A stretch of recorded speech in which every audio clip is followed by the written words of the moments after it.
കേരളം പോലെയുള്ളൊരു സംസ്ഥാനമായതും കൂടി കൊണ്ടാണ് ഇതിന് ഇത്രയും ശ്രദ്ധ എവിടെ കിട്ടുന്നത്.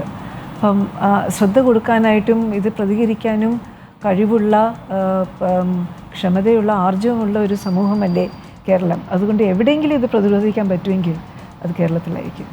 മാഡം, ഇപ്പോൾ ഇത് നമ്മൾ അവസാനിപ്പിക്കേണ്ട ഒരു കാര്യമാണ് ഈ ഒരു സംസ്കാരം എന്ന് പറയുന്നത് അല്ലേ? തീർച്ചയായിട്ടും ഈ ആളുകൾ നിറത്തെക്കുറിച്ച് കൂടുതലായി സംസാരിക്കുക എന്ന് പറയുന്നത്, നിറത്തിൻ്റെ പേരിൽ ആളുകളെ പഴയ കാലത്ത് നമ്മൾ വർണ്ണവിവേചനം എന്ന് പറയുന്ന ആ ഒരു ടാഗ് അത് വെച്ചുകൊണ്ട് ലോകരാഷ്ട്രങ്ങളിൽ തന്നെ ചർച്ചയായ അതിൽ നിന്നൊക്കെ എത്രയോ ദൂരം നമ്മൾ സഞ്ചരിച്ച് കഴിഞ്ഞിരിക്കുന്നു. എന്നിട്ട് വീണ്ടും നമ്മളിത് ചർച്ച ചെയ്യേണ്ടി വരുന്നു എന്നുള്ളതാണ് ഞാൻ ഉദ്ദേശിച്ച പോയിന്റ്. പക്ഷേ ഇവിടെ ഇതൊരു അധിക്ഷേപമല്ല, ഇതൊരു തുറന്നുകാട്ടലിന് നമുക്കൊരു സമയം കിട്ടുന്നു എന്ന രീതിയിൽ എടുത്തുകൂടെ? തീർച്ചയായിട്ടും ഇത് തുറന്ന് കാട്ടേണ്ട വിഷയം തന്നെയാണ്, നമ്മൾ എക്സ്പോസ് ചെയ്യേണ്ടത് തന്നെയാണ്, ഇത് ചർച്ചയ്ക്ക് കൊണ്ടുവരേണ്ടതാണ്.